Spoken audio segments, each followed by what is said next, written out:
됩니다. 함께하면 됩니다. 함께하면 됩니다. 함께하면 됩니다. 함께하면 됩니다. 함께하면 됩니다. 함께하면 됩니다. 야! 함께하면 됩니다.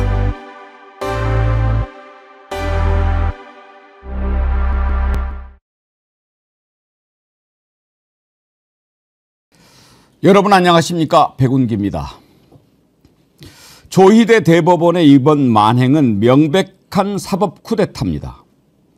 윤석열의 내란을 끝내고 새로운 나라를 세우는 희망에 가득 차 있는 국민에게 윤석열이 임명하고 윤석열한테 임명장을 받은 대법관 10명이 정면으로 도전한 것입니다. 지금까지 대법원이 판결을 이런 식으로 한 적이 없습니다. 민주적 절차에 따라 선출했고 국민 대다수가 압도적 지지를 보내고 있는 대통령 후보를 절차도 무시하고 번개처럼 처리해서 후보 자격을 박탈하려고 시도하는데 이것이 어찌 쿠데타가 아니며 이것이 어찌 국민에 대한 도전이 아니겠습니까? 더욱이 오후 3시에 대법원이 파기환송을 하고 오후 4시에 한덕수가 사퇴한다? 누가 봐도 뻔한 싸구려 시나리오에 국민들이 속을 것 같습니까? 윤석열 모두 윤석열의 하수인들일 뿐입니다. 다시 외칩니다. 대한민국은 민주공화국이다. 대한민국의 주권은 국민에게 있고 모든 권력은 국민으로부터 나온다. 이제야말로 우리 국민이 주인임을 똑똑히 보여줄 때입니다. 우리는 더욱 강해질 것이고 우리의 민주주의는 더욱 단단해질 것입니다. 생방송 백운기의 정치 1번지 출발합니다. 이어서 2부의 민주당 이현주 최고위원 만날 텐데요. 정어리몰 광고 해드리겠습니다. 정어리몰에서 자체 제작한 소곱창 아주 여러분들이 사랑해주고 계시는데 2세트, 3세트씩 주문하시는 분도 많다고 합니다. 이제 내일부터 연휴가 아주 길게 시작되지요. 토요일, 일요일, 월요일, 화요일. 참고로 저희 백운기 정치 1번지는 쉬지 않습니다. 그래서 오늘 이제 많은 회사들이 택배 출고가 안 된다고 하는데요. 정어리몰 소곱창은 출고가 됩니다. 그래서 오늘 많이 주문하셔서 주말과 연휴에 가족들과 함께 맛있게 드시기 바랍니다. 안주로도 좋고 요즘처럼 날씨 좋아서 놀러 가실 때도 좋은 음식이니까요. 맛있게 드시기 바랍니다. 좋은 건 제가 여러 번 소개해드렸고 이번에 여러분 힘내셔야죠. 소곱창 구이 정어리몰에서 특별히 값싸게 준비했으니까 드시고 힘내십시오. 어젯밤 한숨도 못 잤다는 분들이 많으신데 여러분 염려 마십시오. 어떤 것도 국민을 이길 수 없습니다. 이제 척결해야 할 세력이 더욱 명료해졌습니다. 저 지긋지긋한 사법 카르텔. 좋은 대학 나와서 고시 한번 합격했다고 자기들끼리 평생 헤쳐먹고 살겠다는 자들. 새 나라에서는 싹 다 정리해야 합니다. 대한민국은 그들의 것이 아닙니다. 착각을 해도 단단히 한 거지요. 이제 우리는 더욱 강해질 것이고 우리의 민주주의는 더욱 단단해질 것입니다. 열받은 분들이 아침에 댓글 많이 올려주셨는데요. 엔학고래님. 윤석열 체포 때 열받고 구속 취소 때 열받고 희대의 사기극 때문에 또 열받아서 혈압 오른다. 대영 무예님. 상상 가능한 어설픈 대본대로 움직이는 어설픈 꼭두각시들과 뒤에서 모든 일을 조작하는 내란 수괴와 숨어있는 역도들의 무모한 장난질 도를 넘었습니다. 우리 국민들은 현명하고도 용감합니다. 다시는 저런 자들이 기생할 수 없도록 단일 대오로 뭉쳐 신세계를 만들어 갑시다. 이제는 화도 나지 않습니다. DHDHF님. 그래요. 국민이 이긴다는 것을 보여줍시다. 강태윤님. 희대의 사이코 법꾸라지 당장 수거하라. SS민님. 진짜 짜고 치는 고스톱. 조희대 역대 코미디다. 이재명 파기환송시키고 한떡수 출마시키고 아주 짜고 치는 고스톱. 이런 카르텔 속에서 지금껏 버텨온 이재명 후보 진짜 가엾다는 생각마저 들더군요. 중도인 저도 이재명 이제 적극 지지합니다. 정권 잡아서 싹 다 정리해야 합니다. 찰스 정님. 오늘도 호주에서 힘차게 응원합니다. 화이팅 하세요. 사랑합니다. 감사합니다. 어제 특별 생방송 때 세계 각국의 많은 분들이 그 시간에 함께 하셨는데 다시 한번 감사드립니다. 방송 시작 전에 이서진님, 오인숙님 정기회원 가입해 주셨는데 감사드리고요. 이제부터 우리 정말 다시 시작한다는 각오로 출발합시다. 벌써 동시 접속 10,000명을 넘어섰는데요. 오늘도 좋아요 많이 눌러주시고 70만 돌파 눈앞에 두고 있는데 속도를 좀 내서 우리 힘을 한번 보여주도록 합시다. 여러분 감사합니다. 오늘 좀 출발이 각오가 다른 때와 좀 다른데요. 여러분 끝까지 함께 한번 가보시죠. 네 분 패널과 함께 하겠습니다. 김유정 전 의원님, 김종욱 전 민주연구원 본장님, 박영식 시사 에디터님, 그리고 김용남 전 의원님 오십니다. 어서 오십시오. 네, 안녕하세요. 어제 참 많이들 놀랐지요. 그런데 제가 걱정을 떨칠 수가 없었어요. 왜냐하면 이게 말도 안 되는 속도로 이루어졌잖아요. 대법원 전원합의체라고 하는 것이 원래 한 달에 한 번 하는데 그걸 갑자기 전원합의체로 가고 그다음에 2번 딱 하고 선고한다. 이건 상식적으로 봤을 때 지금 이제 민주당의 대선 후보가 이미 정해져 있고 그리고 국민들 여론조사를 해보면 압도적으로 이제 내란 끝내고 국민들이 새로운 나라 만들어야겠다 이런 상황에서 한다. 그러면 그래 대법원이 그동안에 뭐 헌법재판소 때문에 좀 치여서 속상한 게 있었겠지만 그래도 이게 안정성을 위해서 그래 우리가 이번에는 한번 보여주자 이러려고 하는 거겠지라고 애써 생각했지만 한편으로는 윤석열한테 임명장 받은 조희대가 이재명 후보 꽃길 깔아주고 싶을까 이런 생각이 있었거든요. 아니나 다를까 오히려 저는 보면서 조마조마했어요. 아니 저 미친놈이 저러다가 파기자판해버리면 어떡하지? 그런 걱정까지 했어요. 그렇게 되면 정말 복잡해지는 거잖아요. 파기자판을 해서 벌금 100만 원 이상 형을 선고를 해버리면 그 순간에 이제 법적으로는 근데 그렇게 되면 어떻게 되겠습니까? 나라가 난리가 나겠죠. 그러면서 이제 떠넘기는 거죠. 고등법원으로. 야 너네들 알아서 해. 일단 절차를 지키는 것처럼. 근데 이거는요. 대법원이 일단 기본적으로 절차를 지키지 않은 거예요. 김유정 의원님. 대법원의 내규가 있고 그거를 조희대가 만든 거 아닙니까? 그렇습니다. 어제 생중계로 선고를 지켜보면서 정말 너무 뜻밖이어서 중간에 막 이 숨이 잘 안 쉬어지더라고요. 중간중간. 말씀하신 대로 저도 이러다가 파기자판 해서 판결까지 내리는 거 아니야 이런 걱정까지가 중간에 됐었는데 이게 이제 대법원 전원 합의체로 넘기고 9일 만에 선고를 한 거 아닙니까? 근데 통상은 대법원에 가서 소부로 회부가 되면은 미니멈 최소 7개월 이상은 걸린다고 해요.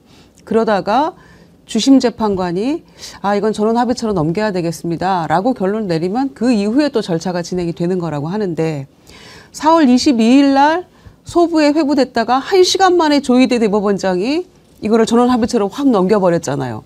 그리고 그날 또 심리를 엽니다. 심리를 보세요. 4월 동안 2번 딱 열고 선고 결정을 하는데 4월 22일 날 한 번, 4월 24일 날 2번째 심리를 하고 마무리를 한 겁니다.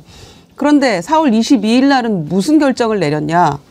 노태학 중앙선관위원장이 회피 신청을 한 거 아닙니까? 그 정도 결정을 한 거예요. 그날 첫 심리에서. 그런데 4월 24일 날 한 번밖에 심리를 안 한 건데 항소심에서 올라온 사건 기록이 6만에서 거의 7만 페이지 정도 된다는 거 아닙니까? 그런데 이 대법관들이 이걸 자세히 들여다볼 시간이나 있었나요? 그러고 나서 4월 29일 날 5월 1일 날 3시 선고합니다. 이렇게 결론을 내린 거잖아요. 그러니까 그동안에 예상됐던 그리고 해왔던 전례도 다 무시한 채로 이러니까 이건 정치재판이다라고 결론을 내릴 수밖에 없는 거고요. 여태껏 해왔던 것에서 완전히 벗어난 그런 모습을 대법원장의 그 목소리가 실린 그런 결론이 나왔다고밖에 볼 수가 없는 거죠. 이런 일은 거의 없었던 일 아닙니까? 대법원의 내규라는 게 있어요. 그 대법원의 내규는 대법원이 스스로 정한 규칙입니다. 그 규칙을 보면 목적, 이 내규는 대법원 전원 합의체의 심리 절차를 정함을 목적으로 한다. 그러니까 대법원에서 심리할 때는 어떻게 한다라고 자기들이 규칙을 정한 겁니다. 거기에 보면 2조의 전원 합의 기일에 심리할 사건에 지정해가지고요. 대법원장은 대법관들의 의견을 들어 전원 합의체의 심리를 위한 합의 기일, 이하 전원 합의 기일이라고 한다. 해서 심리할 사건을 적어도 그 합의 기일에 10일 전까지 지정하여야 한다. 다만 신속한 심리를 위하여 필요한 경우에는 바로 지정할 수 있다. 이렇게 되어 있습니다. 그런데 이게 이제 신속한 심리를 하기 위해서 필요한 경우라고 한다 하더라도 상식적으로 지금 만약에 2심에서 나온 결과를 대법원 전원합의체에서 뒤집으려면 그 대법관들이 그 기록이라도 봐야 할 거 아닙니까? 김종훈 원장님, 그 기록이 2페이지짜리입니까?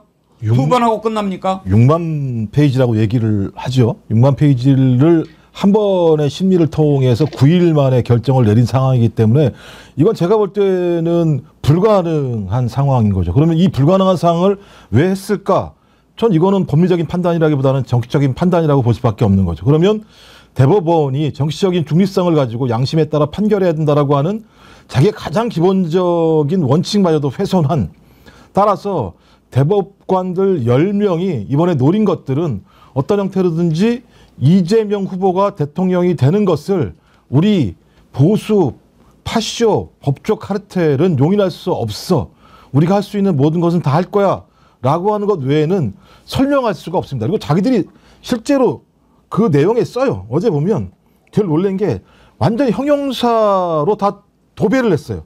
신속하게, 지체 없이, 축적된 많은 판례와 법리, 입체적이고 심층적인 추가 검토, 치열한 토론, 신속하게 충실하게 사건을 심리. 아니 어떻게 이걸 9일 만에 할 수 있습니까? 그러니까 자기들 스스로가 부끄러우니까 이런 엄청난 형용사를 동원해서 야 우리 최선을 다했어 라고 합니다만 그 내용의 핵심은 우리는 뭐 법리고 다 필요 없고 이재명은 안 돼 라고 하는 그냥 자기 선언인 거예요. 전 제가 볼 땐 어제 대법원은 사망했다. 대법원에 대한 국민의 신뢰는 완전히 무너졌다 라고 볼 수밖에 없기 때문에 저는 궁극적으로 저 대법관들에 대한 탄핵을 비롯한 말씀하신 내규를 어긴 부분에 대한 사법적 단죄 이런 부분들을 갖다가 절대 잊지 말고 차근차근 정확하게 추진해 나가서 앞으로 저런 일이 다시 발생하지 않도록 해야 되는 것이 가장 중요한데요. 제 스스로가 아 내가 좀 너무 안일했구나. 젖다우 짓을 할 거라고 상상을 못한 내가 진짜 아니했구나라는 생각이 들어서 야 대한민국에 있는 법조 카르텔 저 보수 파쇼 세력들의 상상력은 인권이라고 하는 가치를 아예 뭉개고 민주주의 국민주권을 깨부시려고 하는 자들이구나. 저들은 제가 볼 때는 민주주의의 적이고 악의 축인 거죠. 누가 뭐라고 얘기해도. 이 자들이요. 한번 그 어제 10대 2로 판결이 나왔지 않습니까? 그 10명이 누군지 한번 보시죠. 그걸 보면 공통점을 알 수 있습니다. 한번 보십니까? 맨 밑에 뭐라고 써져 있습니까? 이 자들이 다 윤석열한테 임명장을 받은 자들입니다. 어쩌면 이렇게 똑같습니까? 윤석열 새끼들은 왜 다 이렇게 똑같습니까? 에? 왜 그렇습니까? 윤석열 왜 그렇습니까? 어제 10대 2 이거를요 진영 논리나 이렇게 봐서는 안 됩니다.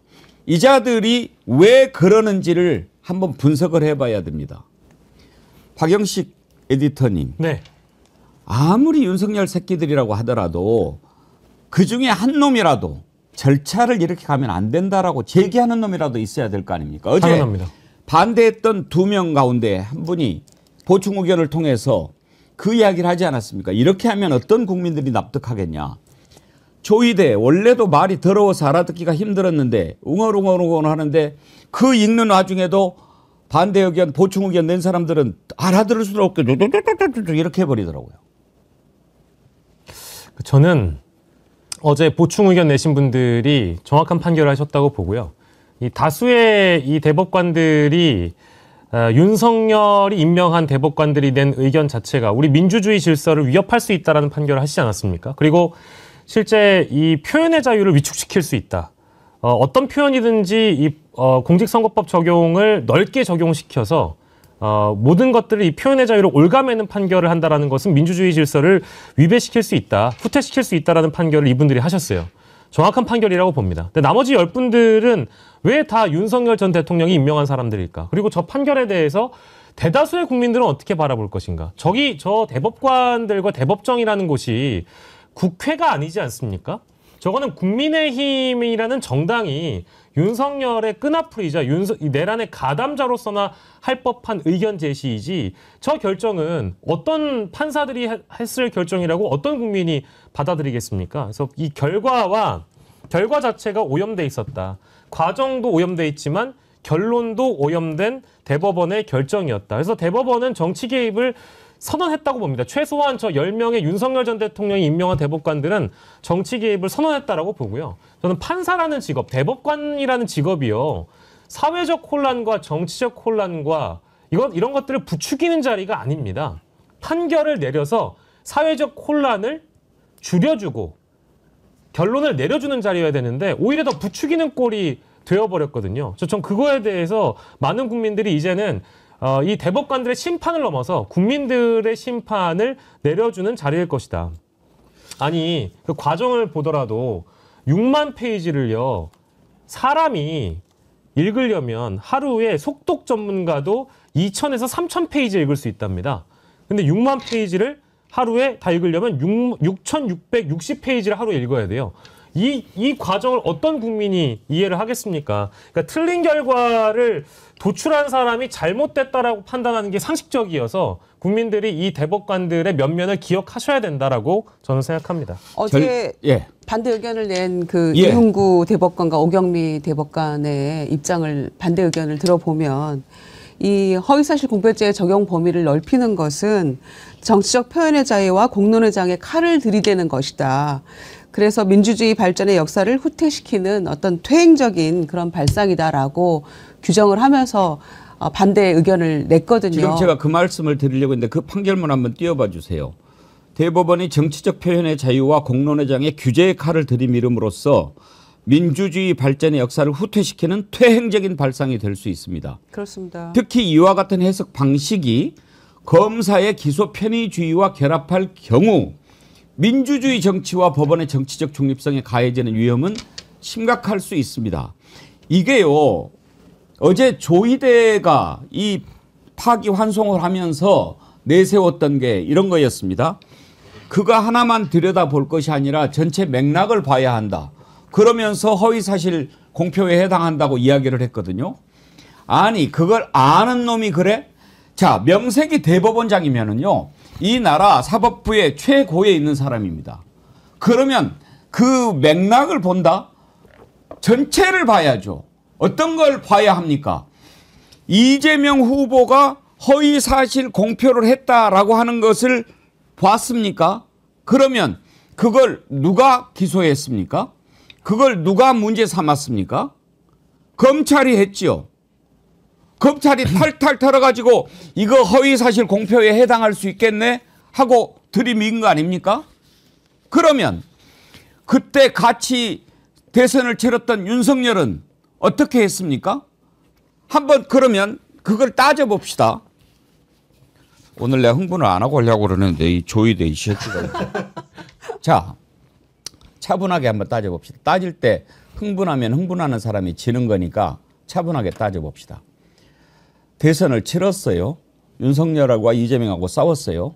두 사람이 이런저런 말을 했어요. 그런데 그 전부터 계속 검찰이 어떻게 해서든지 윤석열을 당선되게 하려고 이재명한테 있는 거 없는 거 막 해가지고 온갖 것을 다 걸지 않았습니까? 그렇게 해서 이제 결국 찾아낸 게 야 이거 사진 말이야 이렇게 해가지고 이거 보니까 조작이네 뭐 이거 거짓말에 해당하지 않아? 이거 걸고 그다음에 또 야 이거 뭐 협박받았다고 그러는데 이것도 거짓말 아니야? 이렇게 해서 이제 했어요. 그 거짓말이 중합니까? 아니면 마누라가 주가 조작에 가담해가지고 얼마나 돈을 벌었습니까? 그런데 이익 본 거 없어요? 손해봤어요? 그렇게 이야기한 놈하고 그것을 기소했습니까? 그게 허위 사실 공표라고 판단을 했습니까? 아니 그러면 대법원장이나 되는 자 같으면 법으로 뭐 그렇게 판단, 이제 일단 뭐 기소를 안 하면 판단할 수 없는 거니까 그래도 이거는 여러 가지 면에 봤을 때 형평성에 어긋난다는 생각을 왜 대법원장이라는 자가 못합니까? 그러면 검찰이 죄가 있다라고 하면 죄가 있고 검찰이 죄가 없다라고 하면 죄가 없습니까? 이 나라가 검찰 나라입니까? 아니잖아요. 그래 놓고 뭐 자구를 볼 게 아니라 맥락을 봐야 된다? 맥락이 아니라 그 전체를 봐야죠. 더 심한 거짓말을 한 놈은 그냥 놔두고 국민들이 봤을 때 그게 정말로 대통령 후보가 될 수 없을 정도로 큰 죄라고 생각합니까? 김유정 의원님. 네. 그래 그래 놓고 아예 지금 민주적 절차에 따라서 선출된 대통령 후보를 끌어내려 버리려고 지금 전에 속보가 떴는데 방금 전에 파기환송기로 고등법원에 벌써 도착했다는 거예요. 그렇죠. 그럼 바로 시작입니다. 거기는. 그런데요. 대선 전에 이 상황이 끝날 수가 없고요. 그래서 그걸 뻔히 아는 대법원에서 왜 이렇게 했을까 어제 생각을 해보니까 이거는 대선판을 흔들려는 시도 외에는 다른 건 없다고 생각합니다. 다시 파기환송해서 내려가고 그 고등법원에서 다시 한번 이제 2심 심리를 해야죠. 재판을 하는 기간. 그 다음에 재상고하는 기간. 그리고 의견 표명하고 이런 절차적 과정을 다 거쳐서 하는 데까지를 보면 최소 몇 달이 걸리거든요. 그러면은 대선 32일 놔둔, 어제는 33일이었죠. 그 시점에서 왜 이렇게 했을까, 이자들이. 이거는 판을 흔들려는 시도 외에는 그 이상도 그 무엇도 아니었거든요. 그러면 어제 판결을 놓고 봤을 때 허위사실 공표에 대한 이 적용 범위 넓히는 거, 이거 문제 있다. 민주주의 퇴행이다라고 반대 의견 낸 두 분 대법관이 이렇게 규정을 했어요. 그러면 이 허위사실 공표에 대한 이 적용 범위를 한없이 넓혔을 때 기소권 가진 검찰에서 어떻게 합니까? 야당 탄압을 목적으로 완전히 그 검사의 어떤 이런 행태에 놀아나는 거 아닙니까? 그런 상황을 놓고 봤을 때도 대법원에서 이런 판결을 내렸다. 그리고 지난번 그 항소심에서 무죄 판결을 내렸을 때 이 재판부가 대등 재판부로서 3명의 이 재판관들이 굉장히 꼼꼼하게 그 내용들을 하나하나 따져가면서 다 봤잖아요. 그때 가장 많이 인용했던 것이 대법원의 판례 아니었습니까? 가장 비근하게 작년에 있었던 정읍시장의 케이스를 예로 들면서 약간의 과정이 있었을지 모르지만 이거는 충분한 표현의 자유로 인정한다라는 거였어요. 그러면서 무죄를 내렸던 것인데 대법원은 이건 자기 부정이고요. 그때 정읍시장 사건 때 주심 재판관이 그 제가 아까 말씀드렸던 박영 이름이 생각이 안 나네 갑자기. 그 주심 재판관이었고 어제 이재명 후보의 그 주심 재판관도 동일한 인물이 박영재였던가요? 동일한 이름 기억할 것도 없어요. 그냥 윤석열 새끼예요. 동일한 재판관이었거든요. 그러면 정말 자기 부정 외에 그 무엇도 아니란 말씀이에요. 그런데 어떻게 이런 결론을 내리냐는 거죠. 그러니까 이거는 사법부가 이 대선판에 한번 플레이어로 개입을 해가지고 흔들어 보겠다라는 그런 작정을 하지 않은 이상 이런 결론을 내릴 수가 없고요. 한 말씀만 덧붙이면 조희대 대법원장이 지난번에 윤석열 체포영장 집행할 때 경호처가 그렇게 법원의 결정에 대해서 막 저항하고 뭐 무슨 의원들 국민의힘 의원들 다 가서 지키고 그 난리가 났을 때도 단 한마디 말도 하지 않았어요.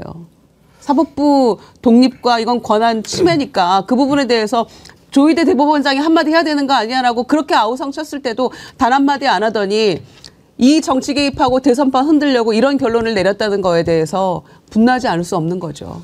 금은쌀악비님, 박정희를 쏜 김정규도 대법 판단을 100일 넘게 했다. 이것은 사법 쿠데타가 확실합니다. 절차도 무시하고 딱 목적이 정해져 있잖아요. 어?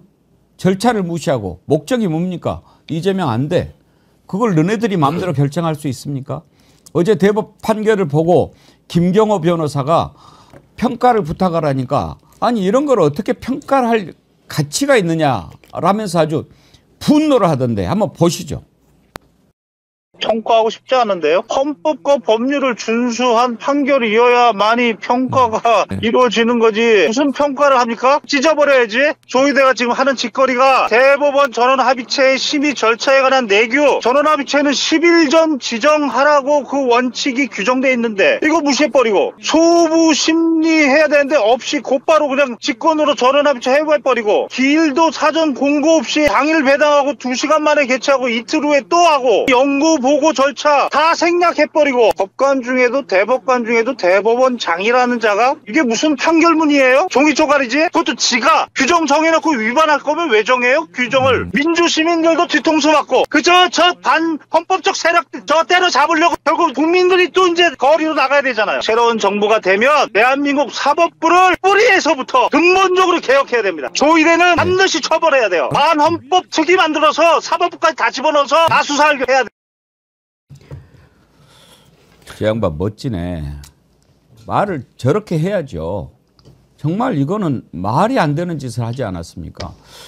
지금 조희대 하는 거 보면은요, 이런 식으로 해가지고 국민들을 정면으로 지금 짓밟아 버리겠다고 하는 건데 조희대 탄핵해야 되지 않습니까, 김정국 원장님? 예, 조희대 탄핵해야죠. 말씀하셨던 것처럼 할 수 있는 거 모든 거 다 해야 된다. 지금 상황과 관련해서는 어떤 판단을 하고 정무적으로 조건, 환경을 고려할 상황은 아니라는 생각이 들고요. 근데 아까도 제가 자기 반성을 말씀드렸습니다만 저는 이게 대선판을 진짜 흔들려고만 하는 것인가? 이렇게 생각하면 안 되겠다는 생각이 드는 거예요. 왜냐하면 계기가 2번 정도 과거에 있었었는데 윤석열이 당선인 시절에 뭐라 그랬느냐? 국민의힘 의원이 물어보니까 이재명 끝까지 파헤쳐야지. 그 사실이 검찰을 통해서 3년 동안 주구장창 진행이 됐습니다. 근데 이걸 못 잡았죠. 그러니까 내란을 일으켜가지고 권력을 잡으려고 했었던 건데 12월 4일 날 법무부 장관, 행안부 장관, 민정수석, 법제처장 모여가지고 지들끼리는 무슨 송년회를 했다고 얘기합니다만 제가 볼 때 이런 기획을 다 짰다는 생각이 들고요. 그 첫 스타트가 주기현 판사부터 시작되는 소위 예를 들면 윤석열 풀어주기부터 시작이 됐죠. 그러다가 잘 갈 줄 알았는데 3월 26일 날 갑자기 2심 재판부가 쓸데없이 그 재판부가 잘못한 얘기가 아니에요. 쓸데없이 무죄를 선고하면서 계획이 틀어지기 시작한 거죠. 저는 여기에 대한 역작용으로서 이 조희대 대법관과 대법원장과 대법관들이 일을 벌인 건데 지금 나오는 시나리오가 뭐냐면 5월 말쯤이나 6월 초쯤에 2심 재판부가 다시 굉장히 높은 벌금형을 때린다. 그리고 그것이 나온 다음에 상고를 하는 과정이 거치게 되면 그 상고 중간쯤에 조희대 대법원장이 자 형사소추 문제 같은 경우는 대통령이 당선됐다고 하더라도 계속 재판 진행할 수 있어 라고 선언해버린다. 그리고 6월 말이나 7월 달쯤에 선고한다. 뭐 이런 얘기들이 막 흘러나오는 과정들이에요. 그렇다면 이건 대선판을 흔드는 게 아니고요. 국민이 선택해서 대통령이 됐다고 하더라도 대법원이 나서서 이 부분에 대해서는 소위 그 대통령의 자리를 올라갈 수 없다라고 하는 것까지도 우리가 판단을 해서 이 부분을 대처해야 되기 때문에 저는 말씀하신 것처럼 대법원장뿐만 아니라 제가 볼 때는 대법관 10명에 대해서도 총 합쳐가지고요. 대법원장 포함해서 소위 탄핵에 대한 내용까지 다 손에 쥐고 이 부분에 대한 결행들을 오히려 좀 선제적으로 할 필요가 있다. 매번 지금까지는 여러 가지 상황의 고려, 그다음에 법적인 절차들을 지킨다라고 하는 또 국민적인 여론을 본다라고 하는 측면에서 어떤 일이 벌어지고 난 다음에 그것들을 실행을 했었는데 이제는 그러면 안 되겠다. 저자들은 상식적이지 않다. 딱 이미 정해져 있다. 이재명은 안 돼. 이재명은 대통령이 될 수 없어라고 하는 판단을 하기 때문에 비상식적이고 비법률적인 방법들을 해서 동원해낼 거다. 그러면 거기에 맞서 할 수 있는 방법들의 권능은 국회가 가지고 있는 것이 탄핵밖에 없기 때문에 또 탄핵 또 뭐 플러스 입법 절차를 통해서 모든 것들을 방어할 수 있는 것들을 선제적으로 해나가는 것이 제가 볼 때 민주당과 소위 시민사회가 해야 될 몫이라고 저는 생각을 합니다. 맞습니다. 지금 비상한 행동을 해야 됩니다. 탄핵뿐만 아니라 입법 절차까지 동원해서 막아야 합니다. 이번에 대법원 판결이 있기 전에 많은 법률가들이 전부 다 예상을 했어요. 상고 기각 외에는 없다. 그런데 이렇게 하지 않았습니까?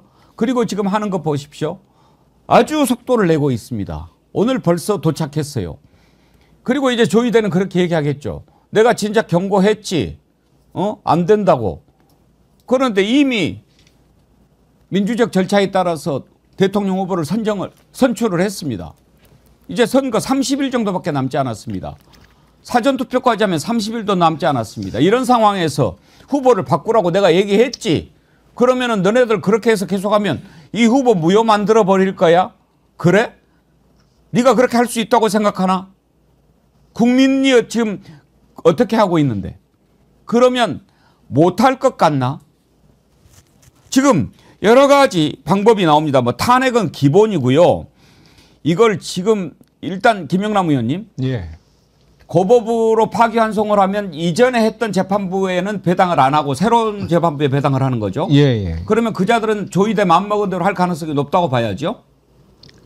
글쎄요. 근데 서울 고등부장 정도 되면 본인들이 판단을 하죠. 사실은 그 지금 지난번에 무죄 선고를 했던 데가 서울 고등 형사 6부고 아마 선거법 전담 재판부인 형사 7부로 배당될 가능성이 높다고 하는데 고등 7부에서 조희대 대법원장의 뜻대로 내지는 계획대로 움직여 줄 거냐? 저는 아닐 가능성이 더 높다고 봅니다. 사실은 서울 고등부장 정도 되면 사실은 잠재적으로 다 대법관 후보거든요. 그리고 본인들이 판단을 하죠. 이게 대법원장이 아무리 뭐라고 한들 사실은 조희대 대법원장은 임기가 대략 3년쯤 남았어요. 왜냐하면 이 양반이 연세가 많은 상태에서 대법원장이 돼갖고 대법원장이 정년이 만 70세거든요. 근데 이 양반이 57년생인가 그래요. 그러니까 그 2년 정도 남았어요, 정년이. 그래서 서울 고등부장이 글쎄요. 저는 조희대 대법원장 계획대로 안 될 가능성이 높다고 봅니다. 저도 이제 지금 우리가 검찰도 그렇지만 법원도 다 조희대 같은 놈들만 있겠습니까? 그런데 지금 이런 것을 고법에서 또 뭐 해주지 않겠나 이렇게 생각하기에는 너무 상황이 지금 급박하고 긴박하지 않습니까? 아니 그러니까 지금 절차가 대단히 이상한 건 맞아요. 그러니까 대법원 선고도 말도 안 되게 빠르게 진행됐잖아요. 그리고 어제 선고했는데 오늘 고등법원에 기록을 벌써 보냈다고 속보가 나오지 않습니까? 이게 보통은 아무리 빨리 해도 사나흘은 걸려요. 기록 만들어 갖고 이렇게 법원 간에 이렇게 기록을 보낼 때. 근데 선고 그 바로 다음 날인 오늘 보낸 게 대단히 이례적이긴 한데 일단 배당을 받는 서울 고등법원 재판부에서 첫 기일 지정을 그러니까 이거는 적어도 한 번 이상은 재판을 열어야 되거든요. 이건 법률심인 대법원이 아니고 그 사실심을 다루는 하급심 재판이기 때문에 한 번 이상은 재판을 열어야 되는데 첫 기일을 5월 중으로 지정을 하느냐 안 하느냐를 보면 재판부의 의중을 알 수가 있습니다. 예를 들어서 뭐 오늘이든 뭐 다음 주 월요일이든 월요일은 휴일이니까 배당이 안 될 거고 하여튼 조만간에 배당이 돼서 그 사건 재판부가 첫 기일을 정해서 피고인 출석하시오라고 통보하는데 그 첫 기일이 5월 중으로 잡힌다. 그러면 이건 의도가 명백한 거죠. 근데 5월 중으로 첫 기일을 안 잡고 뭐 선거 이후에 날을 지정해서 한다? 그러면 적어도 고등법원 재판부는 조희대 대법원장의 의도대로는 안 움직인다. 그렇게 판단할 수 있겠죠. 지금 민주당은 어제 긴급 의원총회를 했고 지금 대책을 준비를 하고 있는데 정청래 법사위원장이 페이스북에 이런 글을 올렸습니다. 국민 여러분 너무 걱정 마십시오. 대법원의 비이성적 폭거를 막겠습니다. 헌법 84조 정신에 맞게 곧 법 개정안 재판 중지를 법사위에서 통과시키겠습니다. 눈에는 눈, 이에는 이입니다. 그런 글을 올렸는데 84조면은 김영남 의원님 그 대통령 내란 외환의 죄를 경우 제어하고는 뭐 그거 아닙니까? 불소추 특권을 규정한 게 헌법 84조죠. 근데 그게 지금 재판 중지하고 어떻게 연관이 되는 거죠? 그러니까 거기서 불소추 특권을 규정하고 있는데 이미 기소가 된 사건은 어떻게 되는 것이냐 그거를 놓고 해석이 지금 분분하지 않습니까? 그러니까 대통령은 진행 중이던 재판도 특히 형사 재판의 경우에는 다 스톱되는 거다. 중지되는 된다는 의견부터 아니다. 기소를 안 당할 뿐이지 기소된 사건은 진행된다부터까지 이제 해석이 분분하기 때문에 그걸 입법적으로 명백히 하겠다. 예, 이게 이제 재직 중 소추를 받지 아니한다 해서 그 소추는 기소만 되는 게 아니라 재판도 중지가 되는 법을 담겠다. 그렇죠. 법을 만들겠다. 예, 그런 그 얘기죠. 예. 예. 박영식 에디터님, 이거 말고도 지금 법적으로 사실 뭐 대응할 수 있는 방법이 많이 있지 않겠습니까? 글쎄요, 뭐 이제 법조인 분들께서 의견을 많이 주시는 것 같은데 그 중에 방법 중 하나에는 이제 대선 전에 열리는 파기환송심에 일단은 출석하지 않는 방법도 거론이 되고 있는 것 같아요. 그러면은 좀 늦어지죠. 그러니까 이제 그 방법이 하나가 있는 것 같고 재판부에 대한 기피 신청, 이제 재판부가 어떻게 배정되는지를 지켜보다가 재판부에 대한 기피 신청 포함을 해서 탄핵 소추도 이제 검토를 해보는 방법이 있을 수가 있고요. 공직선거법을 개정을 해서 허위사실 유포에 대한 구속 요건을 엄격하게 변경하거나 이제 폐지하는 방법, 이제 이런 방법을 통해서 유죄 선고를 원천적으로 막는 방법도 고민을 해보자. 이제 이런 의견이 나오고 있는 것도 같고요. 아까 말씀해주신 그 불소추 특권과 관련된 방법도 형사소송법을 개정해서 대통령에 대한 형사재판은 불소추 특권에 의거하여 당연 정지되는 조항 이걸 추가를 해보겠다라는 것이 아까 이제 법사위에서 나온 그런 아이디어인 것 같습니다.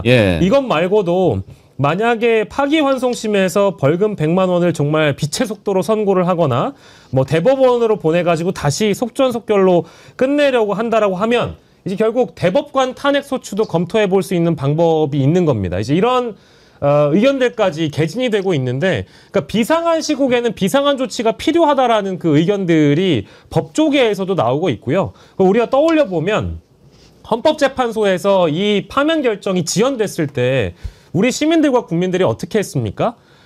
차일피일 이 미뤄지는 헌법재판관들의 선택에 대해서 결국 국민들이 거리로 나와서 다시 응원봉을 들었거든요. 결국 국민이 하는 것이고 시민들이 하는 것이다. 지금 이제 불과 이 대선이 6월 3일 이전의 기간이 40일도 채 남지 않은 상황에서 35일도 채 남지 않은 상황에서 대법원의 정치 개입이 선언됐다라고 한다면 게다가 여기에 더해서 오늘 더해진 관료 출신 한덕수의 대선 출마가 끼 얹어진 상황이라면 관료 카르텔과 법조 카르텔에 대항하는 국민 총집결이 이제부터 일어날 수밖에 없는 상황이 되었다. 이거는 국민 총집결의 상황이다라고 봐야 되겠습니다.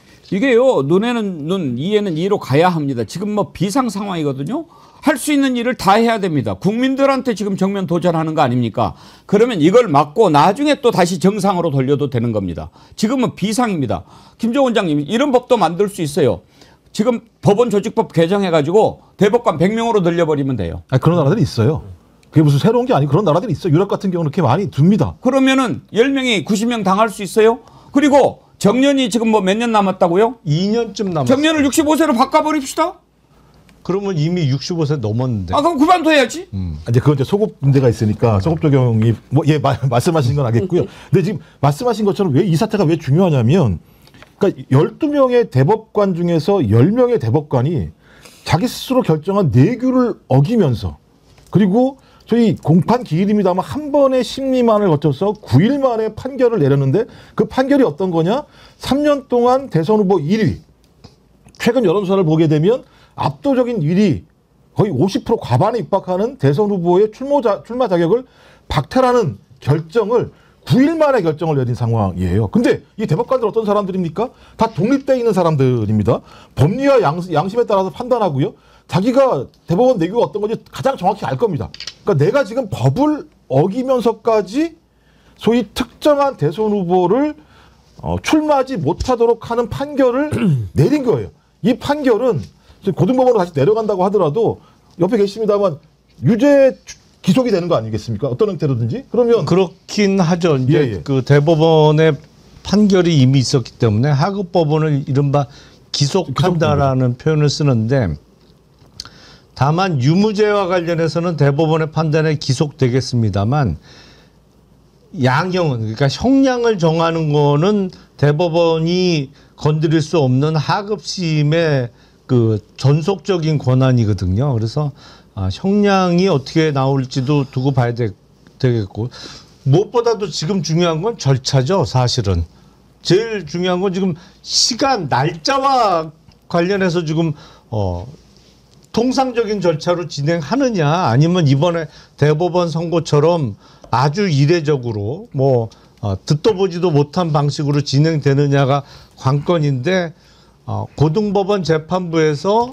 첫 기일을 언제로 지정하느냐 그걸 보면 이제 의도를 알 수 있겠죠. 지금 속보가 또 들어왔는데 벌써 사건 번호가 부여가 됐어요.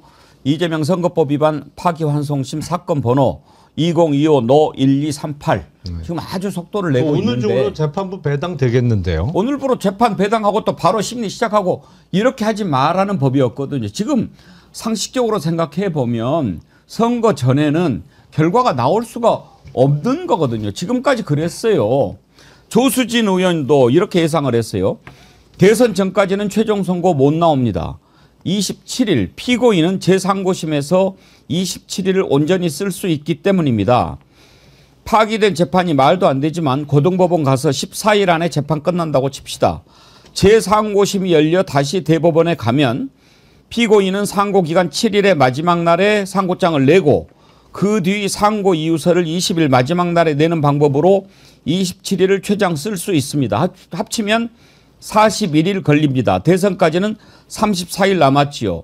이게 상식적인 계산이지만 지금 대법원에서 하는 거 보면은 만약에 고등법원에서 하는데 출석을 하라고 그럴 때 출석을 안 하면 그 전에는 다시 기일을 정하고 막 그렇게 했는데 지금 하는 거 보면은 출석 안 해도 바로 선고할 가능성도 없어 보이진 않는단 말이에요. 그러니까 형사사건도 물론 피고인이 없는 상태에서 이른바 걸석재판이라는 게 가능하긴 합니다. 근데 한 번 불러서 안 나왔다고 바로 걸석재판하는 경우는 제가 본 적도 없고 그런 경우는 있을 수가 없는데 대법원 전원 합의체가 한 달에 한 번씩 했는데 일주일에 2번 해가지고 결정하는 건 본 적 있으십니까? 못 봤죠 그런 거. 못 봤잖아요. 네, 못 봤죠. 그러고도 남을 놈이 아닙니까? 참 대통령으로 있으면서 내란 일으킨 놈 보신 적 있습니까? 그것도 못 봤죠. 그러니까 참 듣도 보지도 못한 경험을 계속 하다 보니까 드릴 말씀은 없는데 대통령 권한 대행이 대통령 출마하는 거 보신 적 있으십니까? 그것도 못 봤죠. 우리 처음 보는 일들입니다. 그러니까요. 지금. 그러니까 핵심적으로요. 12명 중에 10명의 대법관들이 말도 안 되는 판결을 내렸을 때에는 그냥 물을 엎지른 거예요. 다시 주워 담을 수가 없어요. 이 판결은 자기가 죽을 때까지 남아있는 판결이 될 겁니다. 그러면 이 판결을 했을 때 그 정도의 목숨을 거는 이유가 뭔가 이유가 있을 거 아니에요. 저희가 추정할 때 이건 이재명은 안 돼. 이재명이 국민이 선택해서 대통령이 됐다고 하더라도 어떻게든 법률적인 방법으로 이재명이 대통령의 권한을 행사하는 걸 우리는 볼 수 없어라고 판단을 했기 때문에 이후에 말씀하신 것처럼 2심 고등 심판에서 판결을 할 때 야 벌금을 좀 낮게 내릴 수도 있는 거 아니야라고 얘기하겠습니다만 이 10명이 가만히 있겠습니까? 법적 카르텔이라고 하는 게 직간접적인 엄청난 압력을 행사해서 뭐 말씀하신 부장판사가 나중에 대법관이 될 수 있는 사람이긴 합니다만 그 대법관이 되기 위한 여러 가지 방법에 또 예를 들면 압력을 행사를 해서 소위 2심 재판부에게 적어도 벌금이 100만 원 이상 나올 수 있도록 온갖 작전을 할 수 있을 가능성은 이미 10명의 대법관들의 조폭과 같은 판결 속에서 우리가 분명히 확인할 수 있다는 생각이 들기 때문에 자 상식적인 김영남 의원님처럼 상식적인 분은 야 이게 되겠어라고 말씀하실지 모르겠습니다만 하고 있잖아요. 저자들이 이미 지금. 상식이 무너진 것은 윤석열이 내란을 일으켰을 때부터 그 전부터도 마찬가지지만 그래서 이제 무너진 정의와 상식을 바로 세워보겠다고 하는 건데도 저렇게 몰상식하고 비상식적으로 하지 않습니까? 그러면 우리가 지금 비상 상황에서 뭔가를 해야죠. 상식적으로 그게 말이 되겠어요 하다가 지금 당한 게 한두 번입니까? 일단은요. 지금 저놈들이 국민들한테 전쟁을 걸어오지 않았습니까? 선전포고 아닙니까? 전쟁입니다. 전쟁을 해야 되는데 전쟁할 때는 적의 장수 우두머리 모가지부터 쳐면 되는 겁니다. 조희대 대법원장 그래서 탄핵을 시켜야 됩니다. 조희대 탄핵시키면 밑에서 깨갱하지 않을까요? 김유정 의원님? 그렇습니다. 아무래도 이 대법관들의 의중에 가장 큰 영향을 끼치는 인물이 대법원장이죠. 그러니까 대법원장에 대해서 제일 먼저 선제적으로 저는 해야 된다고 생각하고요. 끝까지 방심할 수 없게 만드는 거를 우리 오히려 우리에게 다시 한번 경각심을 불러일으켜줬다고 생각합니다. 정말 이자들에 대해서 우리가 뭐 상식이나 염치나 뭐 이런 거를 더 이상은 기대할 수 없는 상황이었는데 대법원마저 이렇게 하는 거를 보면서 아, 우리가 방심했나? 이런 생각마저 들거든요. 그래서 저는 할 수 있는 모든 것을 지금 조치를 취해야 된다고 생각하고요. 어떻게 해서 1심에서 이 공직선거법 가지고 징역 1년에 집행유예 2년이 나옵니까? 저는 그런 판결은 국회의원들 그 선거법 위반으로 많은 그 유죄 판결이 납니다. 막 이런 건 듣도 보도 못한 일이었거든요. 그런데 2심에서 완전 무죄가 났거든요. 이렇게 정면으로 배치된 이런 상황. 그리고 대법관들도 어제 2명의 반대 의견이었습니다마는 완전히 정면으로 배치되잖아요. 이런 상황에서는 주권자인 국민에게 그 뜻을 물어야 한다는 것이 2020년 대법원 판례에서도 남아있는 거거든요. 그래서 대법원이 다시 한번 자기 부정하는 이런 못된 짓을 하고 있다라고 제가 거듭 말씀드리는 것이고, 그 모든 상황을 지켜보면서도 유일하게 우뚝 선 1위 후보가 이재명 후보 아닙니까? 그런데도 대법원에서 이런 식으로 흔든다는 것은 절대로 이거는 있을 수 없는 일이기 때문에 당에서 지금 어제 긴급 의총에 이어서 오늘 선대위 회의도 하면서 할 수 있는 모든 조치들을 아마 아이디어를 짜내고 있겠습니다마는 선제적으로 대법원의 이런 행태에 대해서 저는 철퇴를 가해야 된다고 생각합니다. 상식을 지금 뭐 얘기하시는데 직위원이 보십시오. 지금까지 몇십 년째 법원에서 해왔던 날짜 계산을, 시간 계산을 따져가지고 풀어준 놈이 직위원 아닙니까? 이런 상황에서 법원에 우리가 무슨 상식을 기대할 수 있습니까? 신선미님, 상고 이유서 20일 보장 안 할 수 있대요. 이미 대법원 전원합의체에서 의결이 됐다는 이유로 상고 이유서 안 받고 곧바로 확정 판결 내릴 수 있다고 경희대 법학전문교수가 얘기했어요. 저들은 상식이 안 통하는 법 기술자들이라고요. 여러분, 김용남 의원님이 지금 뭐 이렇게 요즘에 정말 상식적이고 올바른 말씀을 많이 하시니까 마치 이재명 지지하는 분 같죠? 아니에요. 개혁신당 소속이에요. 누구를 찍을지 저는 뭐 모르죠. 그 속을. 그렇지만 지금 개혁신당의 의원으로 계시는데 뭐 이재명 편들려고 이야기를 하시는 거겠습니까? 이게 상식적으로 말이 안 되니까 그걸 지적하시는 거잖아요. 그렇죠? 아니, 그렇다고 제가 뭐 이준석 후보를 지지하는 건 아니고요. 솔직히 말씀드리면. 그러면 빨리 민주당 입당하셔야지. 이게 또 이 당적이. 지금 제명사유예요. 당적이 이럴 때 문제가 되네. 이거 살짝 넘어오십시오. 근데 민주당에서 왜 이런 분을 영입을 안 합니까? 제가 그때 제안 갔을 것 같은데요. 아무 생각해도. 그래요? 제안이 안 갔겠습니까? 아무리 상식적으로. 지금 민주당에 그 민주당도 국민의 소리를 좀 들어야 돼요. 많은 분들이 김영남 의원님, 신인규 대표님 이런 분들은 민주당으로 가야 된다. 김상욱 의원도 지금 가려고 그러는데 좀 모셔야지. 뭐 하고 있는 거예요 지금 김정 원장님? 패키지로 좀 모시죠.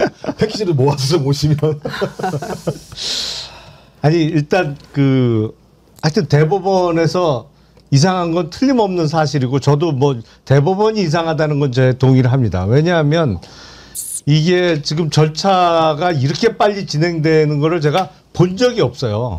저도 이제 변호사 자격 취득한 지가 만 30년이 넘었는데 이런 경우는 본 적이 없어서 이상한 거는 인정. 자, 고등법원 그러면 재판부에서 어떻게 하는지를 보는데 지금 대선 전에 이 판결을 확정시킨다는 거는 사실 불가능하거든요. 이거는 뭐 아예 법을 깡그리 무시하지 않는 한 불가능합니다.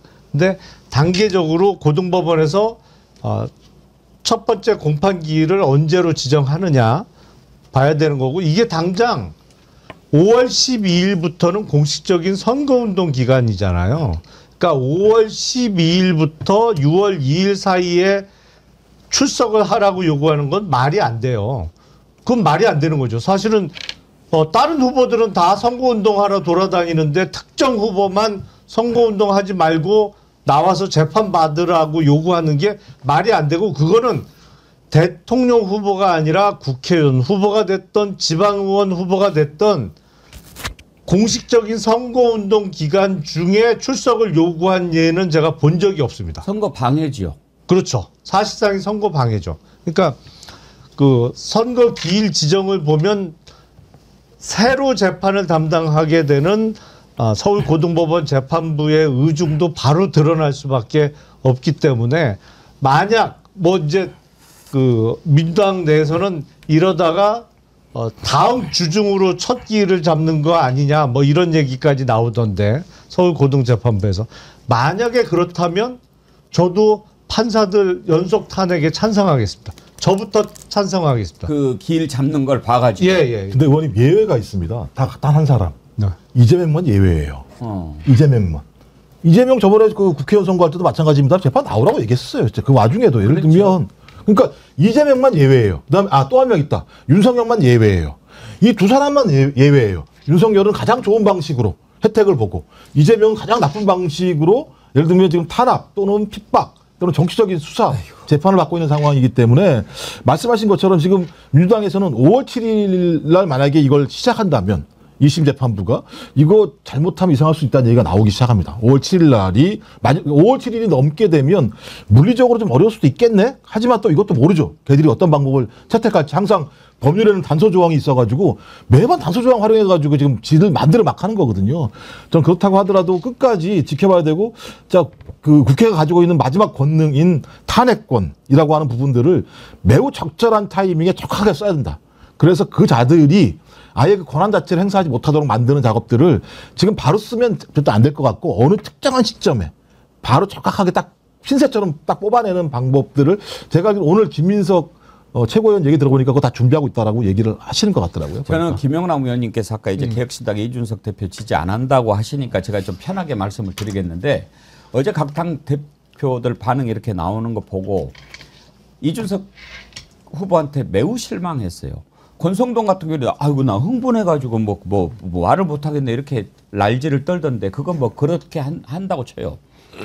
그래도 이준석은 그렇게 얘기하면 안 되지 않느냐. 후보 교체하라고 그러더라고요. 이준석 후보는 윤석열한테 얼마나 당했습니까?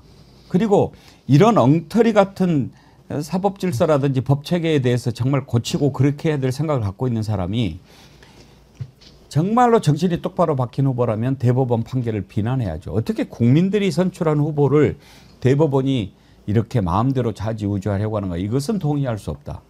그렇게 얘기를 했어야 옳은 거 아닌가요? 저는 바꿔야 된다고 그래서 매우 실망했는데 거기에 대한 생각을 김용남 의원님한테는 여쭤보지 않겠습니다. 지금요, 김유정 의원님, 네. 투표가 우리가 6월 3일이라고 하지만 예, 29일부터 사전 투표가 있죠. 그렇습니다. 그리고 5월 20일부터 재외 투표가 있어요. 예, 이미 사실상 진짜 얼마 안 남았습니다. 어떻게 하겠다는 거예요? 이걸 다 사표로 만들어 버리겠다는 거예요? 그러니까 말이 안 되는 거고요. 이건 저는 우리가 전례 없는 일들이 너무 많이 일어나고 그 전례 없는 일을 꼭 이재명 후보에게만 이거를 적용시키는 이런 상황들을 어처구니없는 상황들을 우리가 늘 계속해서 목도하고 있는 거 아닙니까? 그러더라도 최악의 경우만을 모으더라도 이거는 뭐 불가능합니다. 결과를 바꾸는 거는 저는 그렇게 생각하고요. 나중에 뭐 대법원에서 뭐 신속하게 당선 이후에 만약에 이재명 후보가 당선돼서 그 이후에 대법원에서 어떤 조치를 취하더라도 84조에 대한 어떤 판단 이런 것도 권한쟁의 심판 통해서 당사자가 헌재에다 또 이거는 청구해야죠. 그러니까 할 수 있는 모든 것들을 동원할 준비들을 우리는 철저히 하면 되는 것이고 이럴 때일수록 뭉치고 싸우고 이겨야죠. 저는 그 방법 외에는 없다고 생각합니다. 어제 저도 그렇게 얘기를 했는데 이재명 후보도 똑같이 얘기를 하더라고요. 국민의 삶을 결정하는 일은 정치가 하는 것도 사법부가 하는 것도 아닙니다. 결국 국민이 합니다. 박영식 에디터님. 예. 지금 대법관 저자들은요. 어제 많은 국민들이 정말 분노했던 것은 어떻게 저런 식으로 하나를 넘어서서 이 새끼들이 우리 국민을 뭘로 보나 이거 아니었겠습니까? 그렇습니다. 저희 뭐 정어리 TV 시작하면서 늘 이제 많은 분들이 주먹을 불끈 쥐고 함께 하면 됩니다를 외쳐왔는데 그 말을 무색하게 만든 게 어제 대법관들의 판결이었다고 저도 보고요. 이게 제 스스로도 너무 순진했다라는 생각을 어제 또 한 번 하게 됐습니다. 뭐 저도 상식적인 얘기를 참 많이 하고 합리적으로 많은 분들께 합리적인 목소리를 전달하려고 노력하는 사람입니다만은 이 윤석열이라는 자를 너무 만만하게 그동안 봤던 건가? 아니다. 파면이 되고 나서도 설마 이 윤석열이라는 인간의 힘이 이 카르텔에 미칠 수가 있겠는가? 이런 생각을 잠깐이나 해봤습니다만은 제가 뭐 반성을 하게 되는 시기였고요. 저는 이 법조 카르텔과 관료 카르텔이 국민에게 전쟁을 선포한 날이 어제였다라고 봅니다. 이 법조 카르텔은 여전히 자신들이 나라의 주인이라고 생각을 하고 있는 것 같아요. 이제 검찰과 법원이 마치 대통령 후보 자격도 국민이 심판하는 게 아니라 자신들이 심판하겠다는 사고방식이 어제 그대로 드러나는 거 아니었겠는가. 검찰이 토스해준 거, 대법원이 스파이크 때린 게 바로 어제였다라고 저는 보거든요. 그리고 관료 카르텔이 마찬가지로 자신들이 이 나라의 주인이라고 생각을 하는 것 같아요. 그래서 그거에 반대되는 메시지를 어제 이재명 후보도 아까 보신 그대로 낸 겁니다.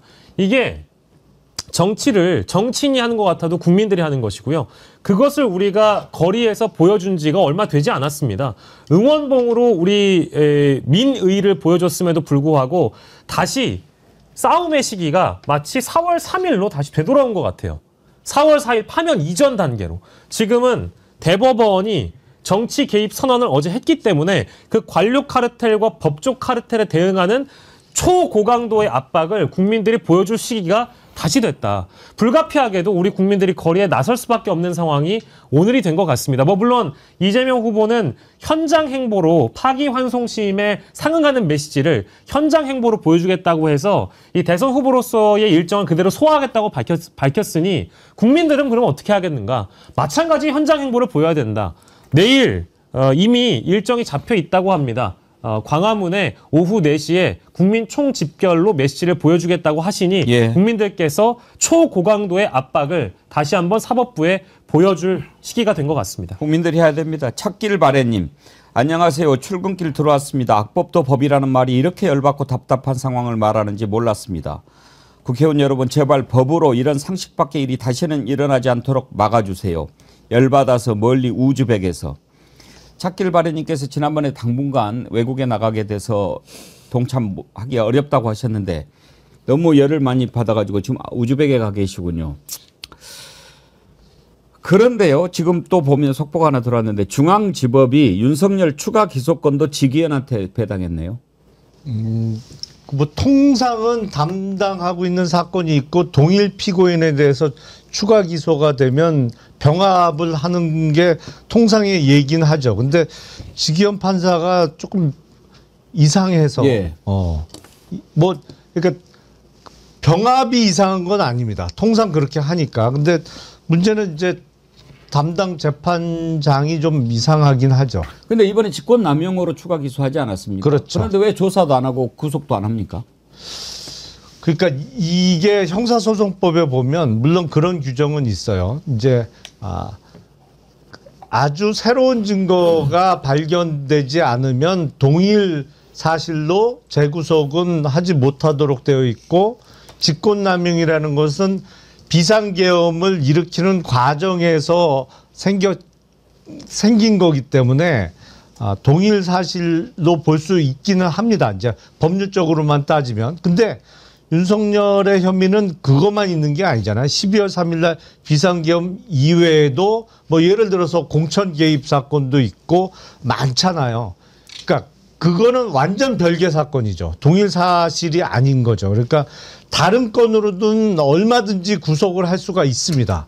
그러니까 직권남용은 조금 법률적인 문제는 있습니다만. 그러니까 이제 그것도 예. 저거들식으로 이야기하는 거잖아요. 직권남용은 내란죄하고 같은 거니까 뭐 이런 식으로 해서 이야기하는데 그건 말을 바꾸면 구속시킬 수도 있다는 얘기 아닙니까? 그리고 그걸 못하게 돼 있는 것도 아니고 그리고 검찰이 새로운 증거를 발견하기 위해서 얼마나 노력을 했는지도 의문이고. 그러니까 새로운 증거가 발견되면 할 수 있는 거죠. 사실은 그렇죠. 역으로 말씀드리면. 예. 예. 근데 아니, 뭐 그러니까 처음부터 이런 사건을 불구속으로 석방해 준 게 말이 안 돼요. 말이 안 되죠. 하여튼 네. 이번에요. 정말 사법 카르텔이 얼마나 참 대단한 것인지 그것을 한번 다시 깨닫게 되는 것 같아요. 대단합니다. 대단해요. 보십시오. 또 이제 좀 넘어갑시다. 어제 제가 그제 알았어요. 사실은 뭐 엠바고도 걸어놓고 그러던데 한덕수가 출마 이제 오늘 선언했죠. 뭐 개소리니까 들을 필요 없고 어제 오후 4시에 사퇴를 한다고 그래요. 이거 상식적으로요. 조금만 언론을 알고 뭐 정치를 아는 사람 같으면 3시에 대법원에서 상고심 한다는 거 아닙니까? 선고를.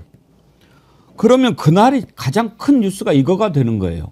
그런데 그 뒤에 4시에 뉴스를 만든다고?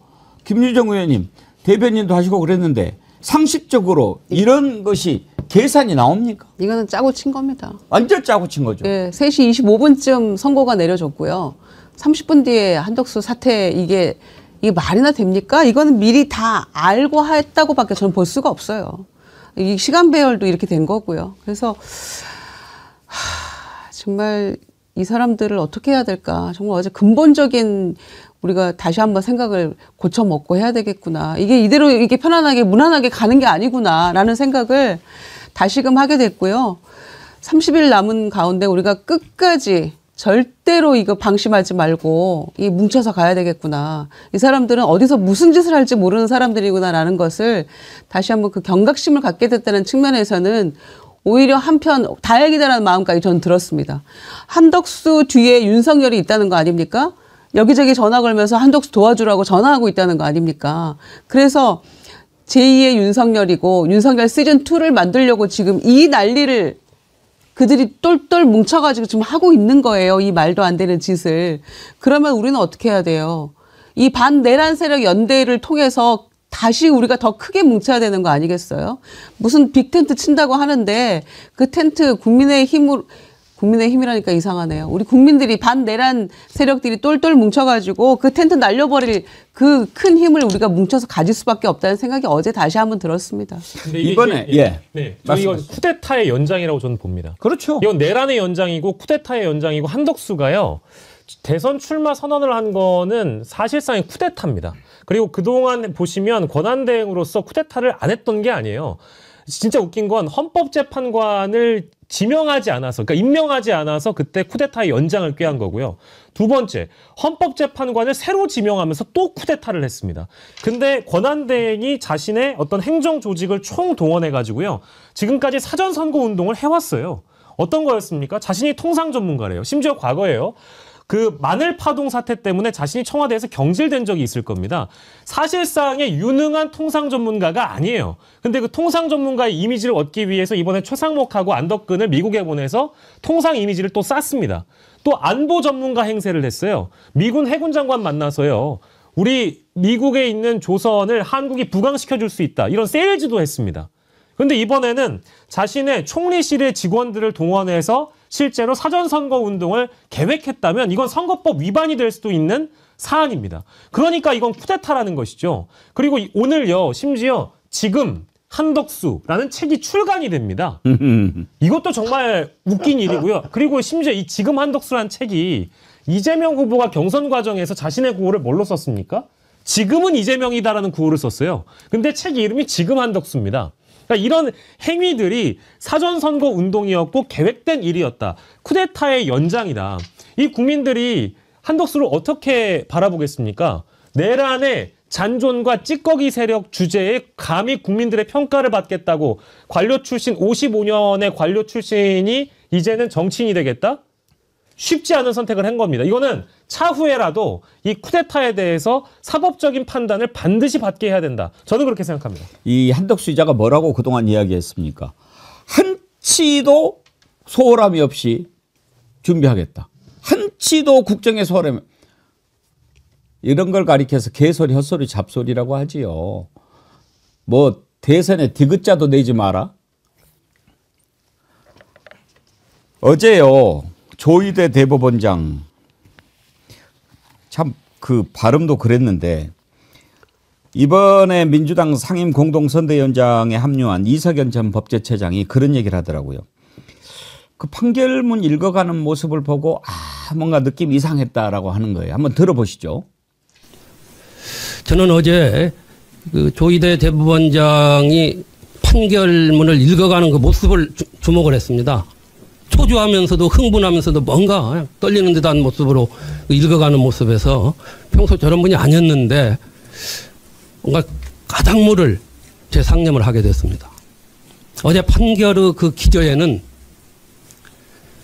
뿌리 깊은 헌법재판소와 대법원 사이에 파워겜이 있었습니다. 이 누가 그 헌법재판소가 출범하고, 부터 저는 그때 출범 때부터 헌법재판소에 있었기 때문에 너무 잘 압니다. 서로 이 경쟁심이랄까, 시기심이 경쟁했습니다. 요새도 마찬가지예요. 판결 그 한정위원이나 이런 걸 둘러싸고, 그리고 대법관들의 헌법재판관에 대한 경쟁심이 이전에 앞서가지고 그 은연중에 발언된 헌법재판관들은 경시식이 뿌리 잡고 있었어요. 제가 알고 있어요.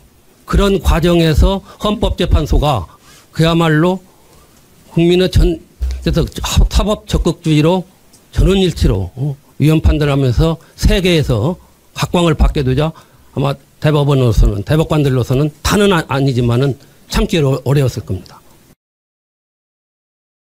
이석연 위원장 말 일부는 제가 동의하고 일부는 저는 다른 생각을 가지고 있습니다. 물론 조이대 분명히 그런 거 있었을 거예요. 아, 내가 최고인데 헌재가 완전히 다 해먹네 이런 느낌 받았을 거예요. 처음에 그것 때문에 그랬을까라고 생각했는데 지금 보면 좀 달라요.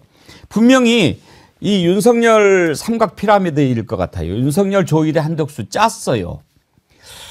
야, 이재명이 되면 우리 다 죽는 거 알지? 니도 죽어.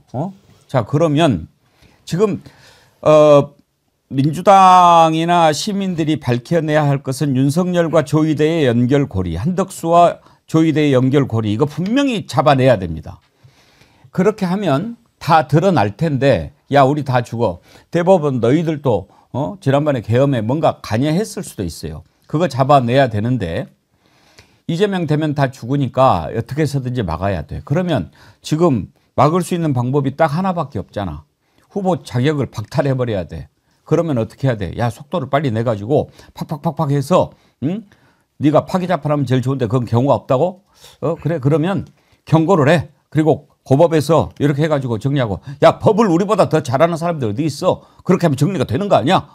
그리고 지금까지 저기 됐는데 6월 3일 이전에 딱 없애버리면 그건 무효되는 거 아니야? 그러면 누가 나가도 되지. 야, 한덕수 뭘 겁먹어. 니 좀 모질이지만 우리가 저쪽 치워주면 되는 거 아니야. 만들어줄게. 걱정 마.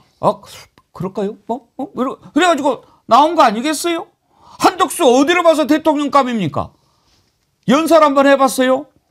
어제 한마디 처음 하던데 처음으로 소리 크게 내더만. 그런 소리가 있는지도 몰랐어요. 그게 낼 수 있는 최고의 데시벨인지 모르겠는데 그렇게 해서 나온 거 아니겠어요? 이걸 뭐라고 그럽니까? 짜고 치는 고스톱이라고 그러죠. 박찬대 원내대표 얘기 들어보시죠.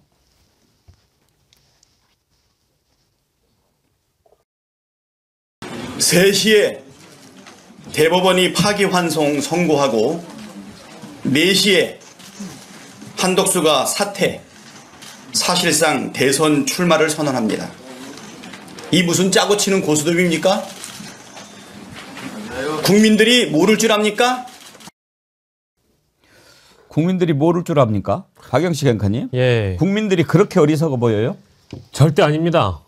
지금 이제 말씀 주신 것처럼 저는 국민들은 이미 다 알고 계시고요. 이 상황이 오기까지 얼마나 많은 우리가 그 고비를 지나왔습니까? 이제 좀 윤석열 파면 이후에 국민들께서 자신의 좀 일상들을 회복해 나가는 단계에서 어마어마한 어떤 이 카르텔의 벽을 만난 겁니다. 그러니까 더 흥분할 수가 없는 것이고, 저는 이제 앞서서 말씀드렸던 이 한덕수 권한대행의 출마 문제가 앞으로 더 이제 깊이 다뤄져야 되겠습니다만은, 이 조희대 대법원장의 선고 이후에 한덕수의 어떤 출마, 그리고 그 이후에 또 단일화의 움직임이 어떻게 형성되는지에 따라서 어떤 거대한 카르텔이 이것을 계획하고 기획했다라고 볼 수밖에 없는 상황이 이미 되어버린 것 같아요. 특히 이제 정치권의 움직임을 보면 이재명 후보의 교체 문제, 그리고 출마를 취소하라, 이제 이런 움직임들이 있지 않습니까?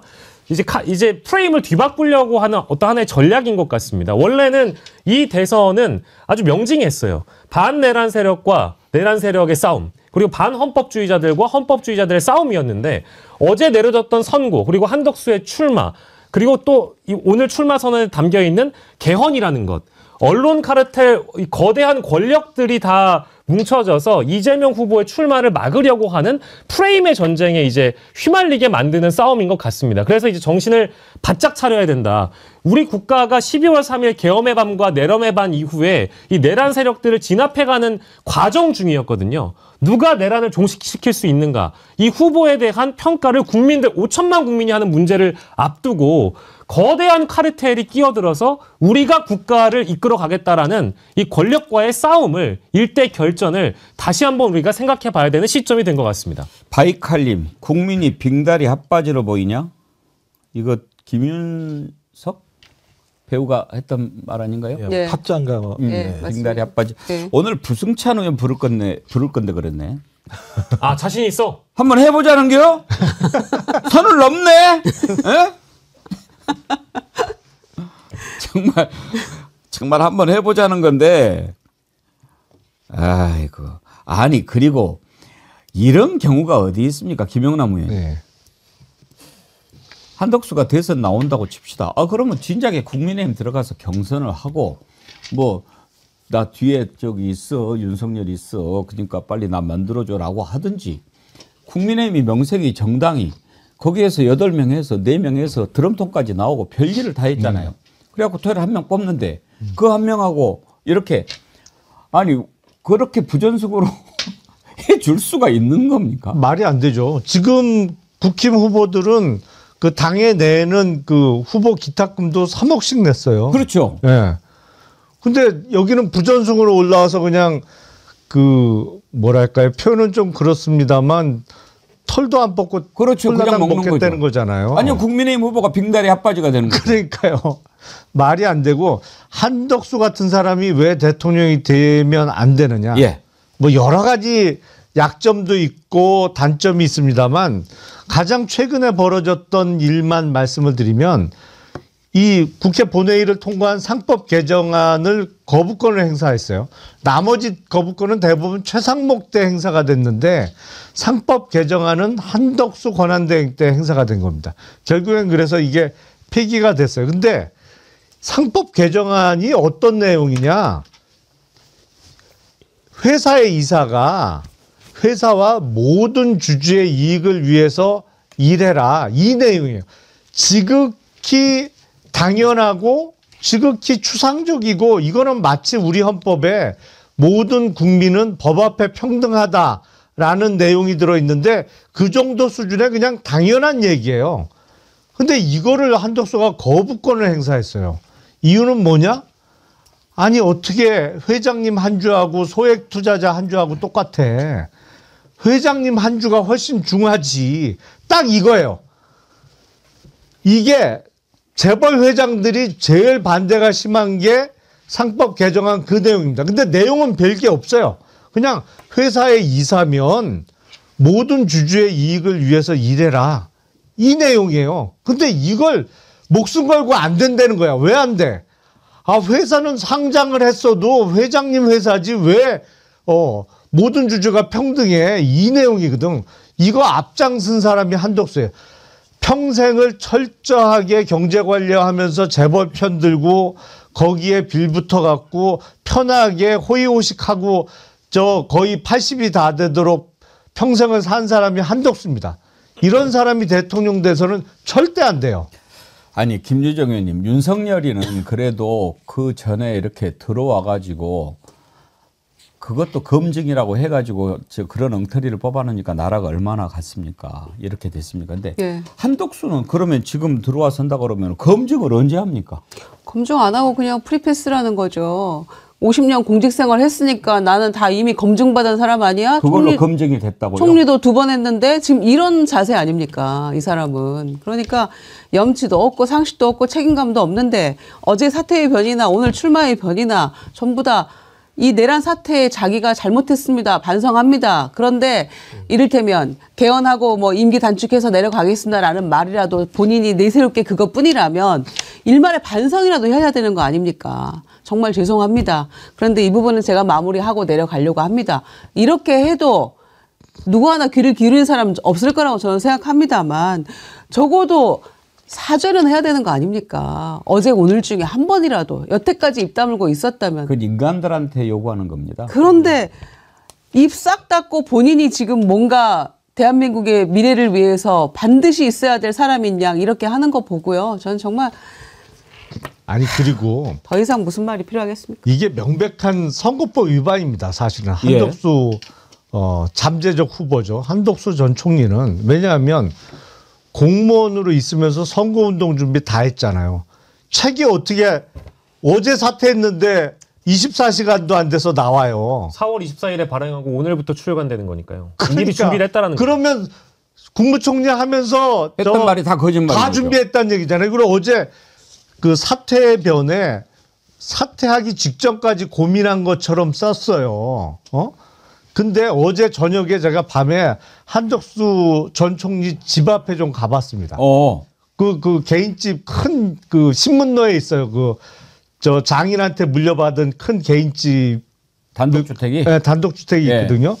어제 저녁에 쓱 가봤어요. 어머, 그 사이에 2층에 페인트 칠도 하고 집수리를 다 했어. 준비를 다 한 거죠. 그럼 말이 안 되잖아요. 그러면 집수리가 어떻게 뭐 하루 이틀 만에 끝나는 것도 아니고 미리 계획대로 언제쯤 사퇴하고 내가 나와서 사퇴했으니까 당연히 저 삼청동 총리공관에서는 나와야죠.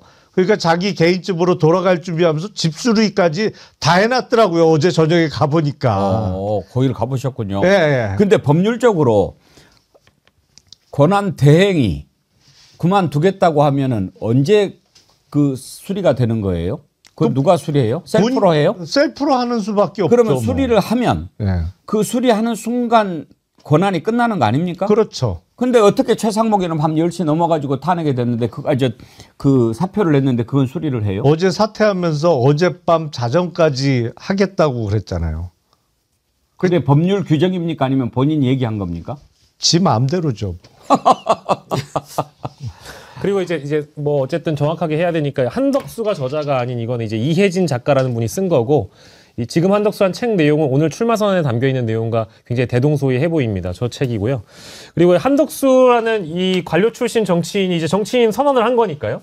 정치인이 앞으로 실패할 수밖에 없는 이유는 명징합니다. 우리가 이 한덕수라는 후보가 이제 국민의힘에 꽃가마 타고 들어가가지고 뭐 단일 후보가 되고 싶은 마음이 있다라는 건 뭐 국민 모두가 다 알고 있잖아요. 근데 뭐 노무현 당시 정몽준 모델 중에 단일화 뭐 정몽준 뭐 혹은 반기문 혹은 안철수 문재인 당시 안철수 이제 이런 사례들을 많이 국민의힘 쪽에서 드는데 그때 당시에 여론이 어땠는지 잘 아시지 않습니까? 중도 민심에 소구할 수 있는 후보로서 당시 그 제3지대에서 그 후보가 얻었던 지지율은요 20%를 상회했습니다. 근데 한덕수의 지지율이 지금 여론조사상으로 잡히는 지지율이 얼마나 되나요?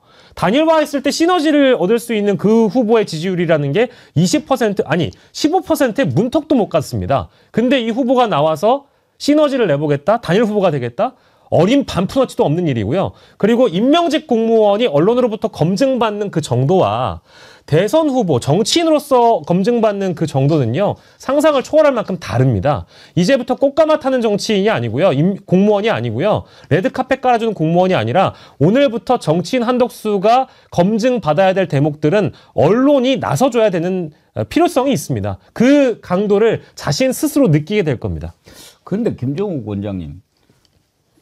모르겠어요. 김문수가 될지 한동훈이 될지 모르겠는데 김문수가